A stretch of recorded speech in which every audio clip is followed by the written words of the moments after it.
Are you looking for answers to the unknown? Welcome to Live with medium Lisa Phoenix and step into the magical presence of the metaphysical realm. Lisa will share the wisdom and musings from her own experiences, have intriguing conversations with other mediums and healers, in addition to exploring a wide array of topics and teachings on intuitive and mediumship development. Lisa will be taking your calls and inviting your friends and loved ones in the spirit world to share their stories with us. Raise your awareness as you are reunited on the level of love, and let's go live with medium Lisa Phoenix. Everybody, and happy Sunday. It's a wonderful day in Southern California. Welcome to the Live with Lisa Phoenix radio show. I'm Lisa Phoenix, your host, a medium and energy intuitive. My show is all about healing, mediumship, and energy management, but I like to explore other avenues so you know what multiple opportunities are available to you. My special guest this morning is Elisa Medhus, a physician and mother of 5 who has practiced internal medicine for over 30 years. She's the author of 3 award-winning parenting books and has lectured on parenting for schools, parent groups, and corporations. After the death of her 20-year-old son, Eric, Dr. Medhus began journaling her grief in her blog, channelingerik.com. A strong believer in science, she formerly viewed spiritual matters with skepticism. Once Eric began to communicate with family, friends, and blog members, her entire paradigm shifted. After devouring books on quantum physics, explaining the science behind spirituality, Dr. Medhus began her journey towards spiritual understanding and belief. Eric speaks to her from the other side with candor, wisdom, and depth as he describes his own experiences and provides new answers on the nature of souls, death, and the afterlife.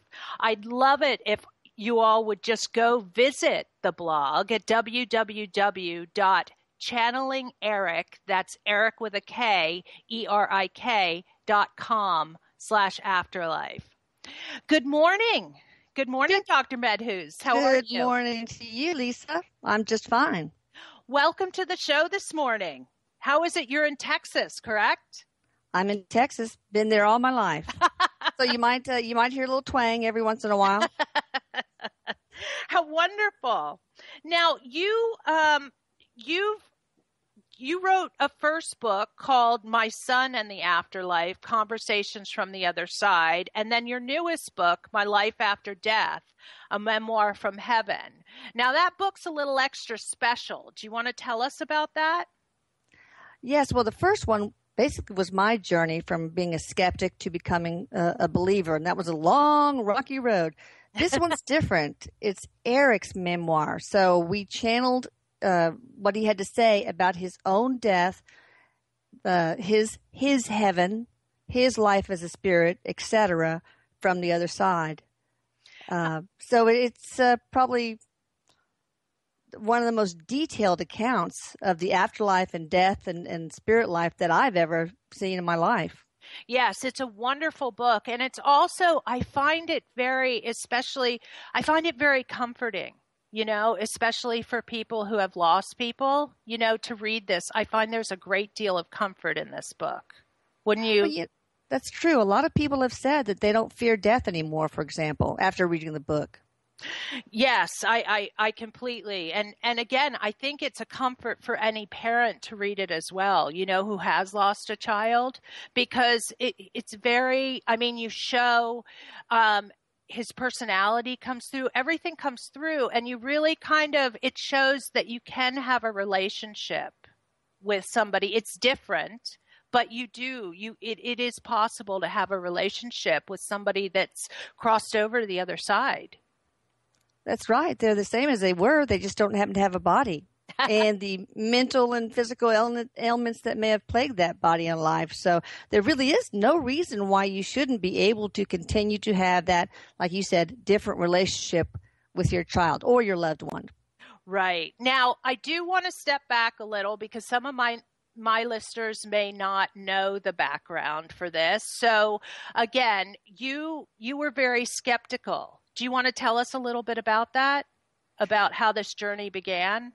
Sure, sure. First, I'll tell you a little bit about Eric. He was plagued with bipolar disease, Tourette's, learning differences, and other things. So he had a very miserable life. He was the target of a lot of bullying and so on. And eventually, the bipolar disease became a terminal one, and he took his own life. And, of course, I was devastated. I mean, that's the worst thing that can happen to a person, losing their child. Yes. And it was particularly hard for me because I was a scientist. I mean, as a physician, my whole world is science. And science taught me that for something to be real, you had to be able to perceive it with your senses or measure it with an instrument at least. Gotcha. And on top of that, my parents are both atheists. So I didn't really, I didn't think about life after death. I wasn't an atheist, but I just didn't give it much thought. So that left me in a really difficult spot, Lisa. I didn't know how to answer that question, is my son still alive? Or the question, if he is, where the hell is he? Right. Exactly. So what happened to kind of make you start to question this more? Was there an event? Was there an occasion that happened that? Yes, there was one very specific event. I received a call from my militantly atheist father, okay? Very atheist. And he sounded very shaken. He said he had been sitting in his chair reading a book when all of a sudden he looks up and there's Eric standing right in front of him. And then he goes on to say that Eric turned into his little boy self and crawled up into his lap. So my father's like, I don't know what to believe. I'm so startled. So that made me think, because he would never make up a story like that. Ever. Okay. And so then he told you that, and it kind of sparked your interest and kind of sparked, is that correct? Yeah, it sparked the scientist in me, really. Right. And that's when I did start reading all the books on quantum physics that I could understand, at least. Papers on alternate dimensions. I read studies, controlled studies on mediums. I read all sorts of things about near-death experiences and the accounts of those. And eventually I sort of ran out of stuff to read. And so I'd heard that a lot of parents will try to connect with their child through a medium. So I thought, well, what have I got to lose? So I tried it. Gotcha. Now, before you connected with the medium, had you had any experience yourself aside from your dad's with Eric? Oh, yes, lots. And they were something else. For example, we have this downdraft event that sucks up all the smoke when I burn my cooking, in the stove. And several days in a row, whenever my husband came into the kitchen, that would go up and then down again. Wow. And up and down, as if he was saying hello. But the thing is, we were remodeling our kitchen at the time, so there was absolutely no power to the kitchen. Wow. So it was doing this on its own. And I'd be sitting down in my chair, and all of a sudden, I'd see an airsoft BB manifest to the ceiling and drop to the floor. We've seen faucets slowly turn on all the way, not just a little dribble. There was one day, and this was really momentous, when I actually saw Eric for the first time, and that was just a delightful experience. I remember so well. It was probably a month after Eric died. I went to bed, and I started to lay down, but I didn't really even have a chance to put my head on the pillow when there was Eric jumping from the left foot of my bed to the right, and then back to the left and back to the right. And I saw my deceased sister Denise sitting on the left side, looking at him and grinning. And I thought, I'm awake. This can't be happening. Wow. That's Eric. And I watched as he goes back and forth and back and forth. And then all of a sudden, Eric turns to me and looks completely shocked and says, Mom, you can see me. Wow. Oh, wow. And then he falls into my arms and we hug. And I'm telling you, Lisa, that hug was completely solid. It was just uncanny. I believe it because that's, and again, it was you guys kind of, your vibrations tuned together so that you were able to do this, huh? Exactly. He said that for a while he couldn't get in touch with me like he could with some of the other family members because my grief was so deep. Right. And what happens when you're really grief stricken is your energetic vibration gets really low, well to the bottom of the visible range of the electromagnetic spectrum. That's the visible range, that tiny slice of the electromagnetic spectrum where our world is, where we can see things. Right. Spirits vibrate at a frequency outside and above that. And so he would have had to really lower his energetic vibration, his frequency, in order to get to me because I was just so down. Yes, I can imagine. But then again, you got to this place where you were able to open up some so that your vibration rose and you were able to meet at a place, and boom, Exactly. There he was. Now, what was your first experience like with a medium? It was very interesting. I didn't give her any information on purpose, of course. She just knew my name and my credit card number. And when I called, she said, there's a young man here. He says he's your son and he took his life. And wow. So I let her go on, and she described everything in such detail. The fact that he took his life by gunshot, self-inflicted gunshot wound. She told me exactly where he was sitting at his desk at the time. She shared what kind of gun it was. She shared the exact description of the clothing he was wearing and so on. And she was also able to capture the Eric personality, that mischievous, rascally, colorful language type personality that he has. That's incredible. And I'm sure Eric did that, because I'm sure Eric from the other side was looking at a bunch of people. Do you know what I mean? And led you to go to the right person that would work. I think you're right. And we're breaking for a commercial break right now. You're listening to the OMTimes Radio Network, live with Lisa Phoenix and my special guest, Dr. Medhus. Please stay tuned. We'll be right back.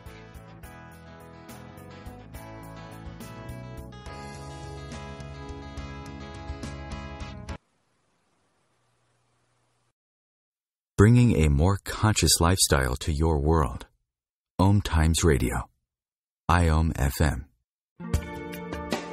Welcome to The Gathering Around My Kitchen Table on Equilarium FM, Wednesdays at 1 p.m. Eastern Standard Time. Join my guests as we integrate spirituality into everyday reality with vibrant conversations, inspired interviews, and my latest channeled guidance to inspire and brighten your day. I'm Claire Johnson, and together we'll be raising vibrations across the nations. Host your show on IOM FM, the radio network of OMTimes Media, one of the more recognized brand names in the conscious community, and is backed by the extensive marketing reach of OMTimes. Hosting a show on IOM FM immediately connects you with our extensive dedicated community.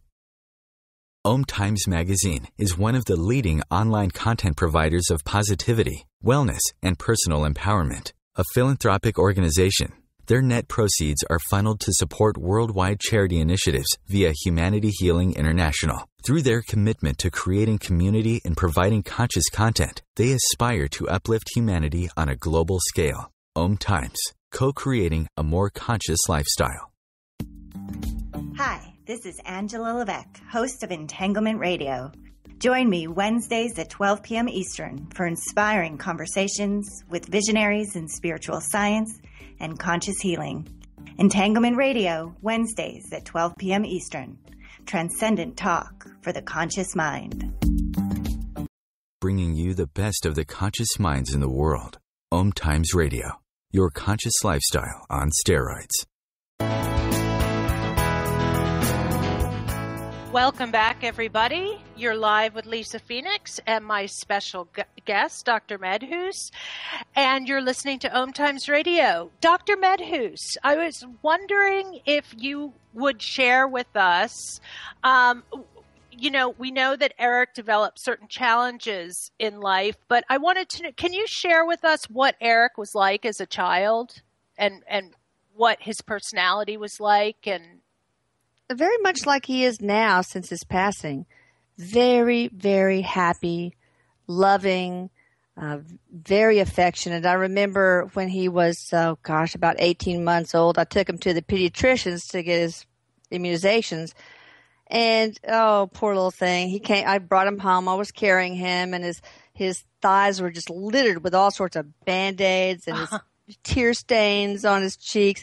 And his father asked him, "Hey, how are you doing, Eric?" And Eric says, "I have a good time," and started patting me because he didn't want us to be bothered. He didn't want to upset us. And then as he grew older, he was the same way with his friends, just very loving. He would, really sweet, very good listener. He would go to the local Starbucks a lot to meet people, meet strangers, probably bum smokes too. He liked his cigs.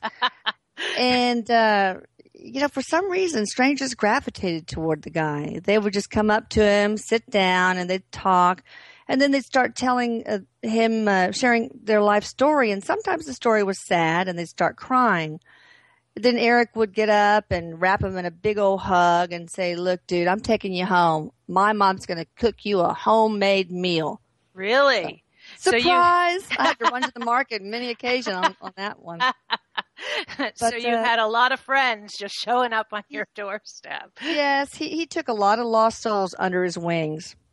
I was looking at his Facebook messages after he died, and I saw so many messages. "Hey, I know you're going through a hard time. Would you like me to come over and sit with you for a while?"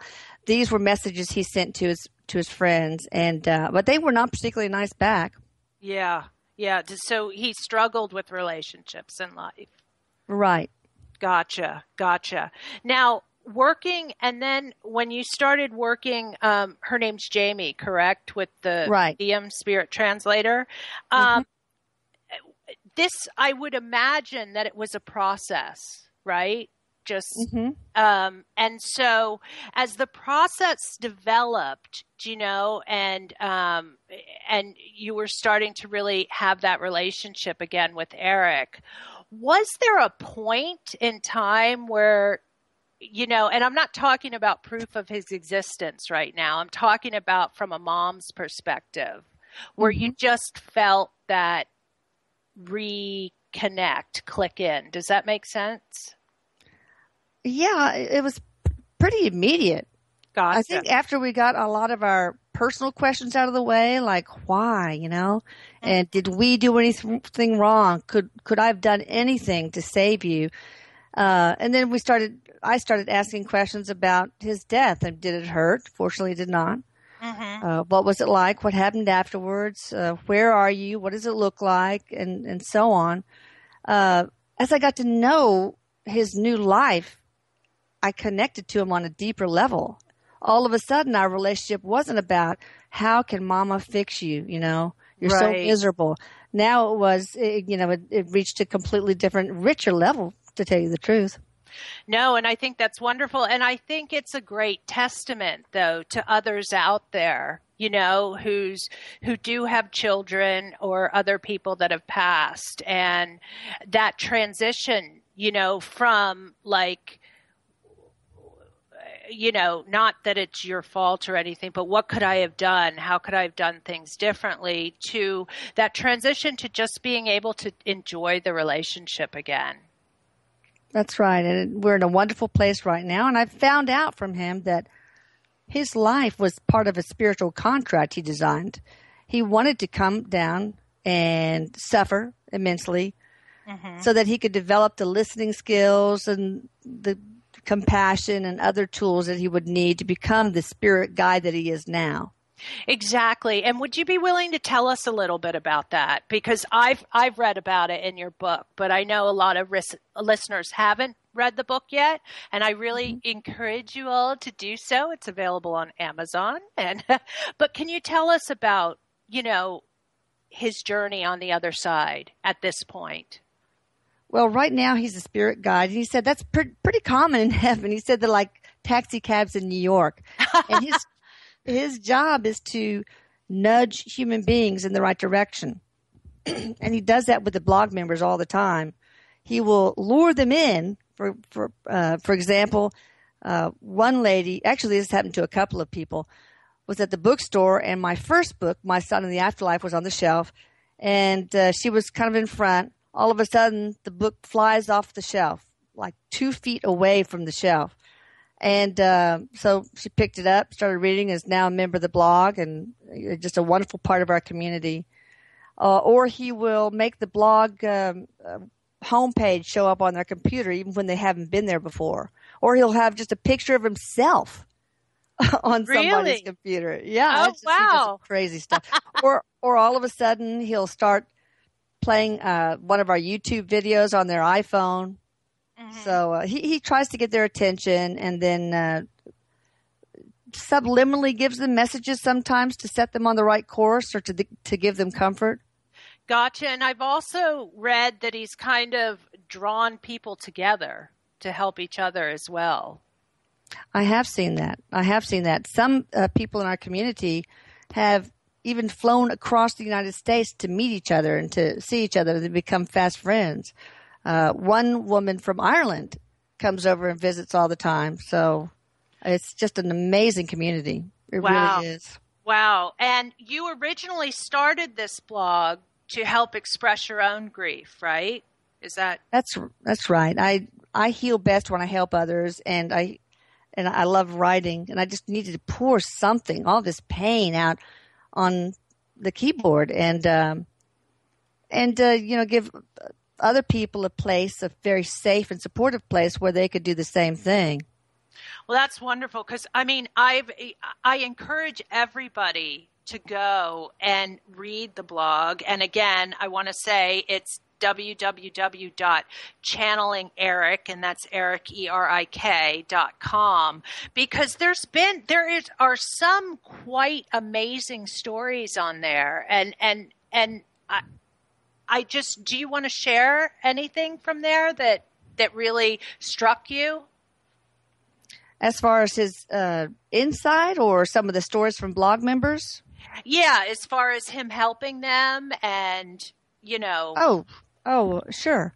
I think the first one, and we only had like 400 members. Now it's almost 40,000. Right. The first one was this lady who lost her son just like I had, and she had been going to therapy for months, and it just didn't seem to be helping in her case. So after her last session, she decided she's going to kill herself. She got everything ready, and I can't remember how she was going to do it, but she got everything ready. But before she swallowed the pills or put the noose around her neck or pulled the trigger, she felt this really compelling urge to go to her computer and type in, "My son is dead." Up pops the Channeling Eric site. So she reads it from the very beginning to the end and makes a decision that she wants to live. And she's still such an active member of our community. But I just find that so fulfilling. No, it's absolutely wonderful. And there's so many stories like that of people just being drawn to this, and his reach is just becoming more and more and more. Wouldn't you say? He reaches people all over the world and pranks them. They love being pranked by him, as long as he doesn't hover over their face when they're asleep and when they wake up go boo.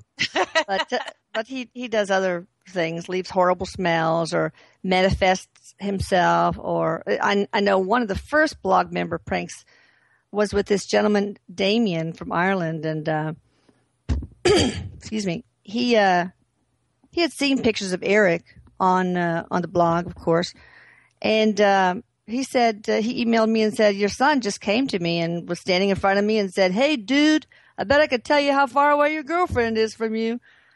And Damien's like, okay. He didn't know what to think. He had never seen a spirit before. And so Eric gave him X number of thousands of kilometers. He was far away. She was in Canada at the time. And Damien checked it out, and it was almost exactly on the point. Wow, that's pretty amazing. Although, again, I'll say it's not amazing for spirit, That's true. I think he told me he got in trouble for that from the other spirit guides. He wasn't supposed to be just messing around trying to impress people. But he's got to be who he is. correct? Well, that's true. Now, in your book, I really like how he described like his typical day. Do you know? And again, it's like it's wonderful how he starts out by his typical day is showing up for his family. Yes, it's nice. You know, it was hard for him to describe that because there's no linear time there. There really is no linear time. That's just a human construct we have here on Earth. Yes. But yeah, he hangs out with us first and waits until everybody gets their day going, and then he goes to visit blog members and nudge them and prank them and do his work.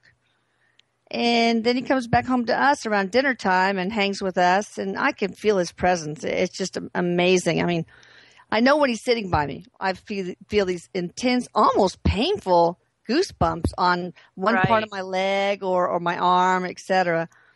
And he hangs with us, and then when everybody's in bed, he goes to the other time zone and does the same thing with pranks and nudges and helps blog members there. And then he spends some time just for himself, just to learn or to do some sort of solo activity. Like he loves to manifest he can manifest with his thoughts anything he wants. So you manifest a motorcycle and go really fast, for example. Yeah.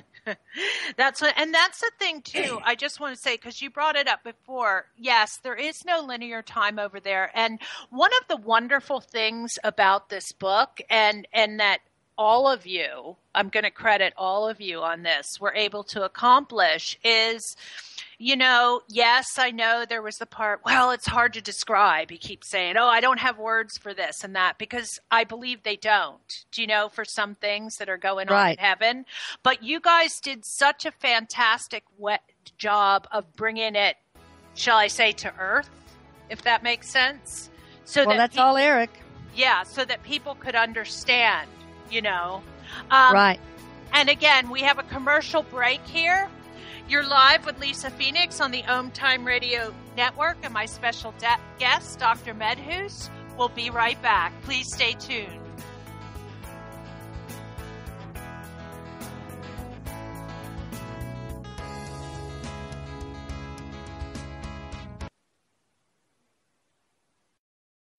Free your mind with OMTimes Radio.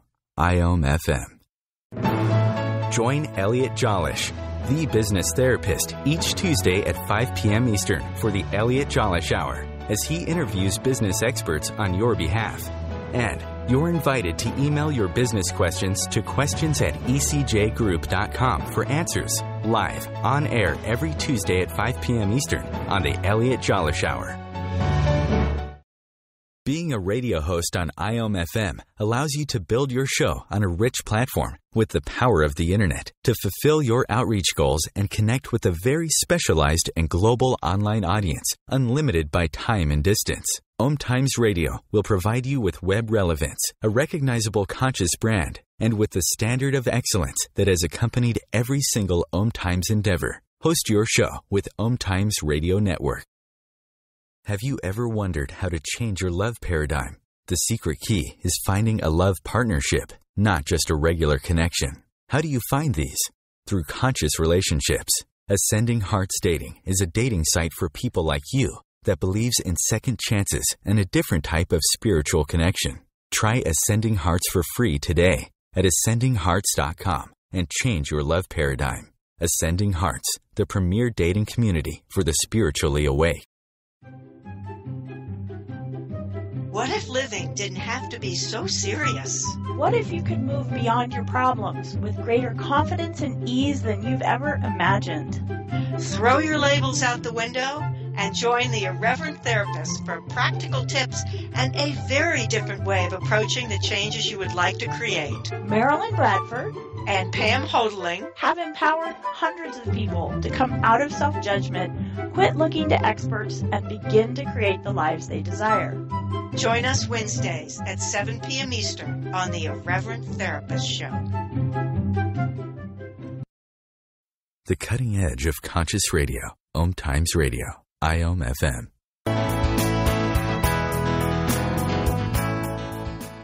welcome back, everybody. You're on the OMTimes Radio Network. You're live with Lisa Phoenix and my special guest, Dr. Medhus.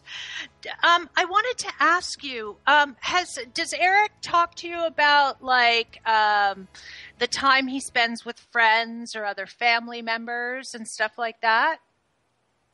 Well, he does talk a little bit about different ones. For example, he says at nighttime he will sit with his brother Lucas and help him with his energy, trying to heal his energy because, it was quite a shock for Lucas, who was very logic-minded, very analytical when all this happened. So he's trying to help him come out of his shell about his, surrounding his brother's death. Gotcha. And has all this work has that been helping him as well? Oh, yes. It has helped everybody in our family. We just believe in such a different paradigm now. Everything has shifted. We understand spirituality. We understand the reason for the human experience. We understand so much more because Eric has taught us so much more. It's so weird because I was always the teacher for him. I homeschooled him for a while even. And here he is teaching me. It's quite the flip. It's pretty amazing, huh? Isn't it? Right. You must be so proud of him. I am so proud. I really am. Yes, I can just now. What I know that Eric wrote this book, but you kind of put things together, didn't you? Yeah, the tenses. Sometimes he flip-flopped between tenses. Sometimes he shifted from second person to third person and then back again. So we had to straighten up stuff like that. Sometimes we needed to clarify things, and we'd have to go back in sessions and get clarifications. So it was a laborious process. But most of what I did was type, just transcribe the recorded session. Gotcha. But while you were doing that, though, what did you have a favorite part of the journey while you were, transcribing and helping him produce this book? Well, my least favorite was the death because, he shared some things that I didn't really want to know. And that was really, really hard for me, Lisa. I mean, there were times during that process that I almost gave up and didn't want to continue doing the project, but I know it was really important for him, so I continued. I somehow dug down deep and found the courage to continue.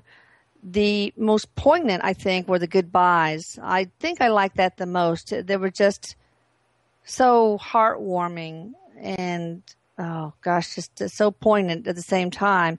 When he went to each of us right after he died, before he went to his own funeral, to sit and tell us what he had learned from us, from each of us. Yeah, and let me just tell you, I think that was one of my favorite parts of the as well, because, and I think people don't realize that people do that when people pass, that they do that because so many people are not aware.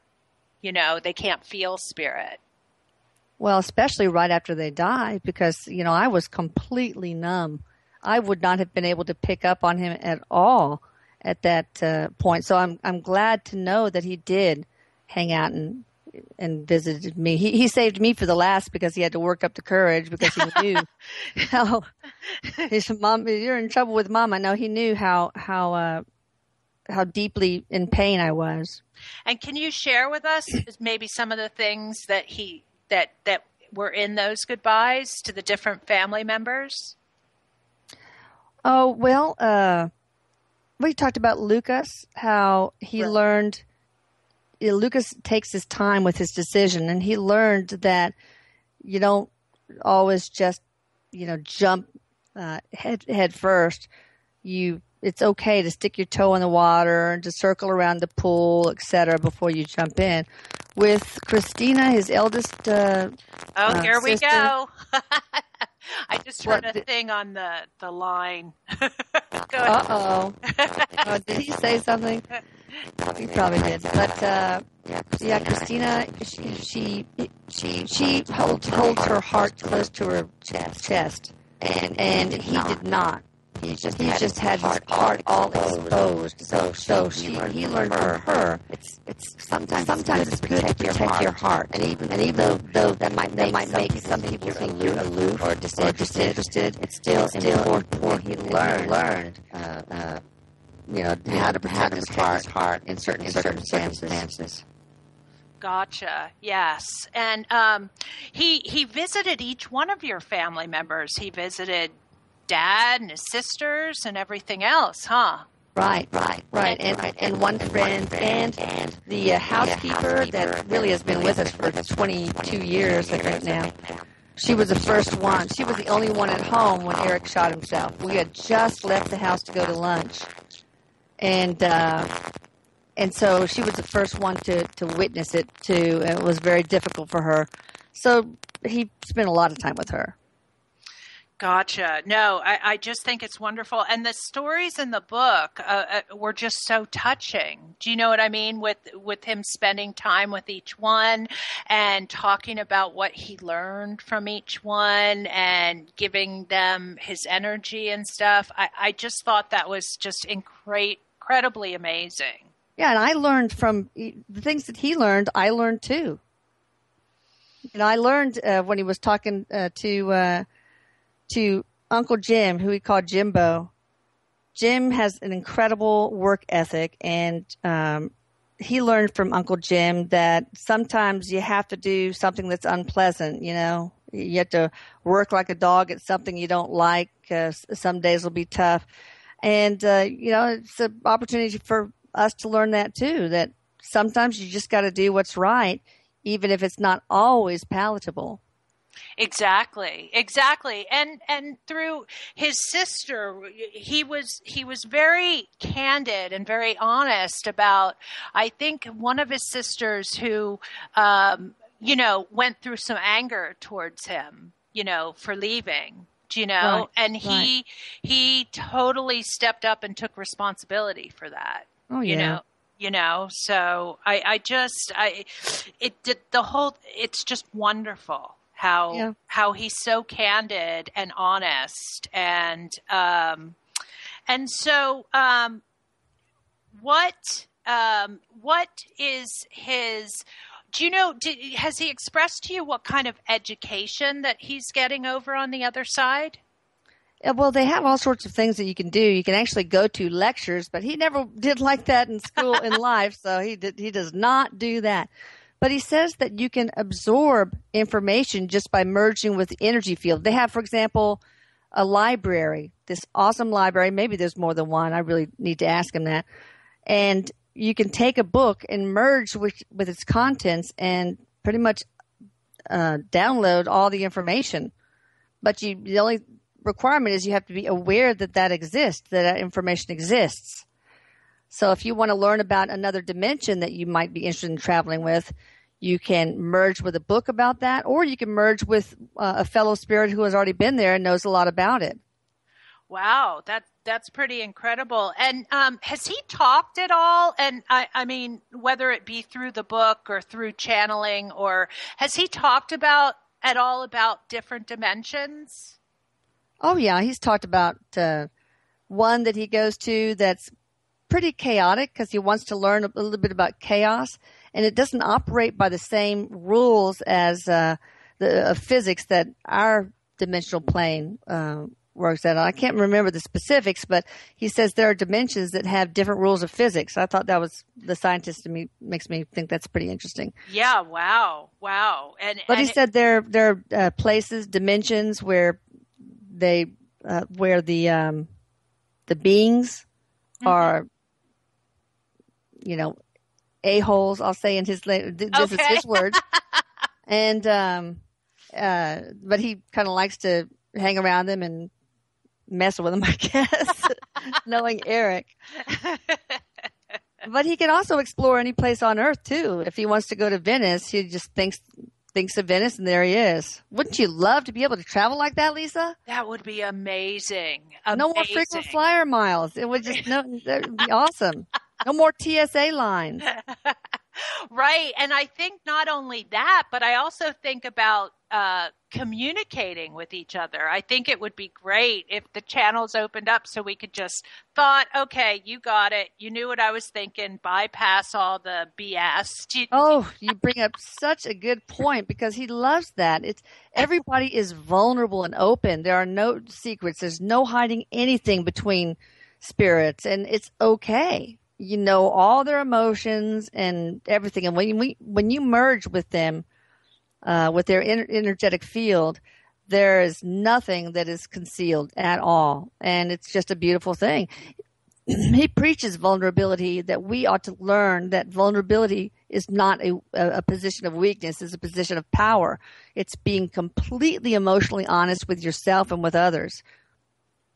Yeah, no, I think that's wonderful. But when you were saying that, I was thinking to myself, that must have taken a little getting used to, going from, one to all of a sudden where everything's completely open. Did he have to kind of transition with that a bit? Well, what he had to transition with is the unconditional love, this feeling that everything is okay, because it was going on and it kept going on and on, this feeling of everything's going to be okay, everything is okay. And he was just always wondering, when is the other shoe going to drop? He just felt like this can't keep going on. It's too good. Everything on earth that he experienced that was good always came to an end. But what he experienced then is still experiencing now, and he realized that it's not going to end. Yeah, and I think and he's so, from what I've witnessed, he is so good at trying to help people know that that's the case. I mean, how many people in this world do feel like, well, at any minute the other shoe's about to drop or the hammer's going to come down, And he seems to be able to help people broaden their perspective and their belief systems. That's true. We have to take another commercial break here. You're on the OMTimes Radio Network, live with Lisa Phoenix and my special guest, Dr. Medhus. We'll be right back. Stay with us.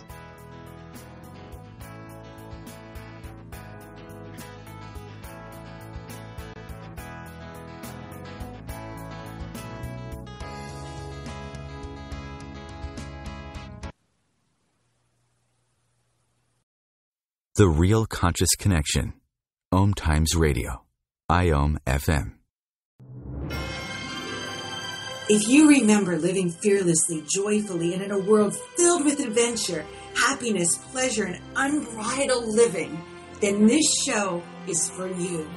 Join me, Dame Nicole Brandon, as I bring you the world's top experts in wealth, creativity, flow, seat-edging technology, space, wellness, health, love, lust, and passion, all merging together each week here at the Hub of Happiness. Mondays at 6 p.m. Pacific Time and 9 p.m. Eastern Time on Passionate Living, where you can ride on the magic carpet ride of living and learn how to lead a passionately wild, exciting, and outrageously amazing life. Host your show on IOM FM, the radio network of OMTimes Media, one of the more recognized brand names in the conscious community, and is backed by the extensive marketing reach of OMTimes. Hosting a show on IOM FM immediately connects you with our extensive dedicated community. Are you trying to get from point A to point B and need a little advice? Connect with the counselors at OMTimes Advisors. Whether you're looking for a life coach or a spiritual intuitive, the advisors participating at advisors.omtimes.com were carefully chosen based on their gifts, skills, and professionalism. OMTimes Advisors, connecting you with the best advisors in the business. September 23rd, September 23rd, September 23rd. Mark that down on your calendar. Put it in your phone. Whatever you do, circle that date. 9 p.m. Eastern on OMTimes Radio. Yes, it is the return of the Joe Show. We will come back live with Season 9. Wow, 9 seasons. I can only think of 4. Winter, spring, summer, fall. Salt, pepper, oregano, and thyme. No. Anyways, we don't have that much time. We're going to be back live September 23rd. Don't forget. forget, 9 p.m. Eastern, here on OMTimes Radio.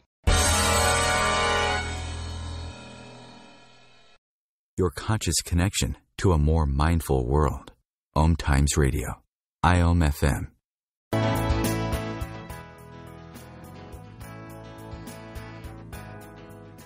Welcome back, everybody. You're on OMTimes Radio, live with Lisa Phoenix and my special guest, Dr. Medhus.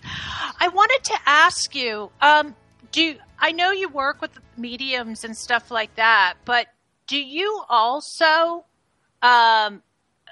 channel Eric or talk to Eric directly? Yes, I do, but I don't use any of that for the blog. It's just for my own personal use. And it's been really hard to do that because I have so many little monkeys scurrying around in my brain. It's very hard for me to make my mind quiet. I'm always thinking things like, oh, did I unload the dishwasher? And things like that when I'm trying so hard. But Eric taught me that if I listened on earphones to something called binaural beats, with a frequency of between 14 and 16 hertz, and you can download it at iTunes and maybe for free then it really opens up the channel, and it really does. I can communicate so much better. When I hear him, it's in his voice almost always, but sometimes it'll flip-flop in my voice, but it comes right behind, right beside and behind my right ear. Yes. And that's how it happens. Yes. And so are you kind, and I'm not talking about the blog now or anything. I am talking about you and your relationship with him. So are you kind of expanding on that and growing into it more and more? As far as the channeling is concerned? Yeah. I practice. I practice every time I take a bubble bath. That's my channeling time. But no, when I'm sitting out in the yard, I'll talk to him. When I'm going on hikes, I'll talk to him. I don't practice enough, I'll be honest. Oh. But it's been so busy with the book and such. Of course. And you've been doing so many shows, and then you're doing your YouTube stuff. But I just felt like, I just think that that's so good for you, just moving forward with that for your own personal thing, And I know, I really get a sense that he really loves those times that he spends with you directly, Oh, that's awesome. Yeah. And so, again, what do you know, and I know it's up to Eric because he's kind of leading the journey on this, right? And he's leading but what do you have coming up? What's next for you guys? I'm going to take a little breather. No, I'm going to do this. I'm going to do pretty much the same thing, except we're considering the blog members want us to start a column in a magazine. I don't know which, and like a Dear Abby, column, but with Eric. Ask Eric. Everybody wants to ask Eric about personal questions regarding their career, love life, health, spiritual mission, and so on. And so it would just be my way of getting Eric out to the public on a more individualized basis than before. It all, depends on. I pay for everything myself, and I refuse to get any monetary compensation for anything. Right. No donations, nothing. So, of course, that depends on the cost factors, et cetera. So that's my only limitation, really, that and time. Got you. And and again, I don't know, I wasn't sure what I was looking at, but are you guys considering doing like a documentary or something that's...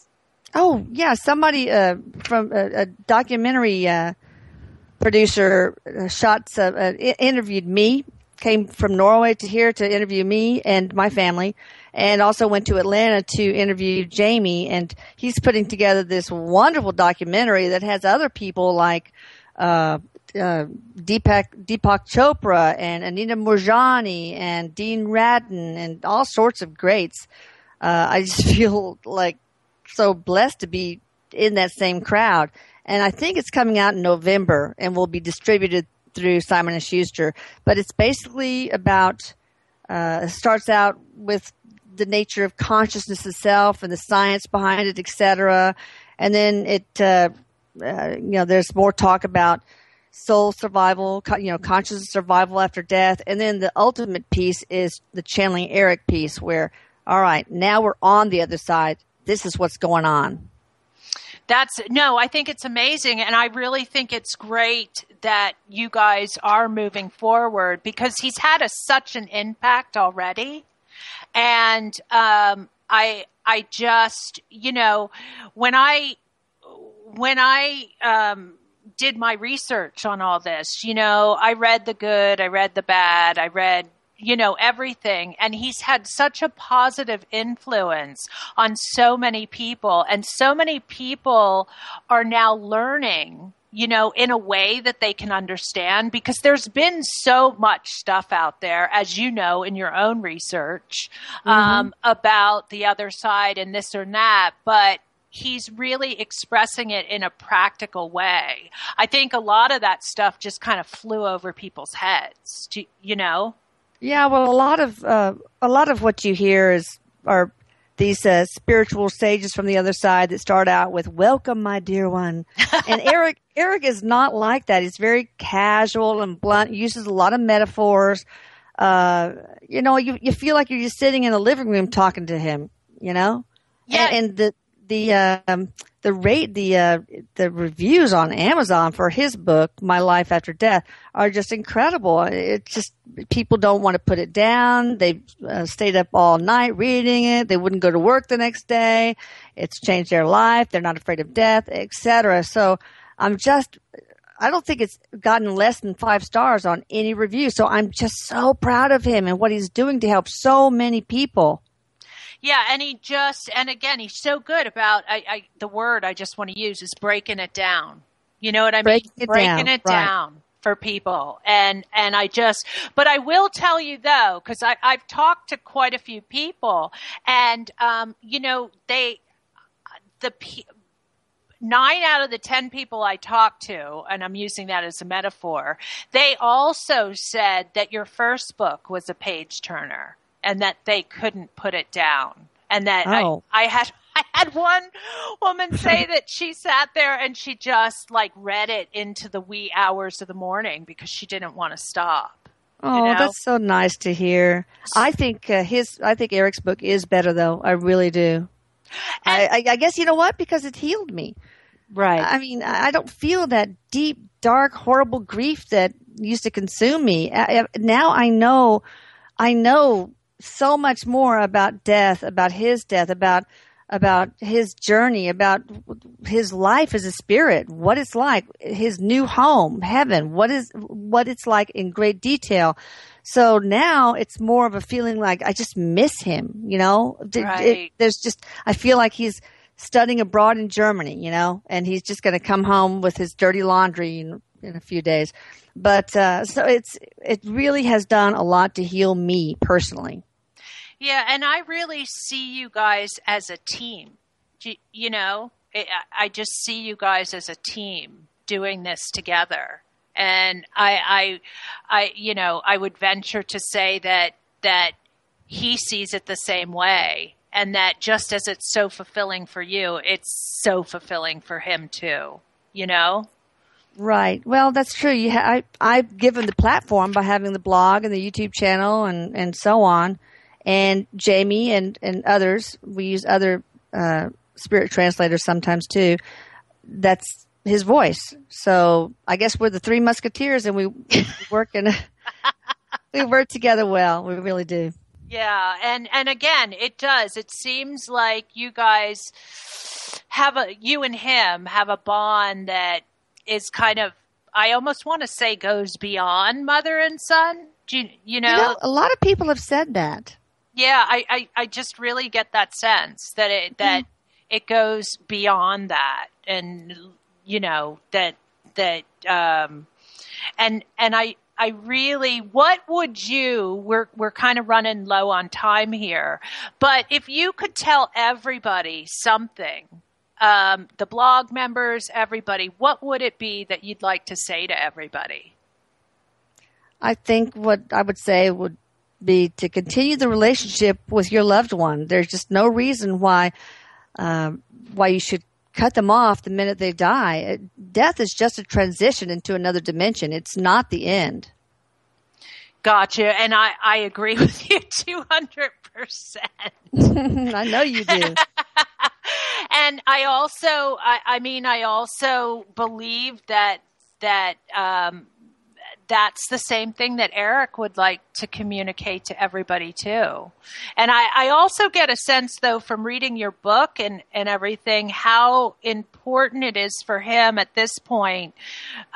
He wants people to kind of believe in themselves and have faith in themselves. I got a lot of that from reading your book.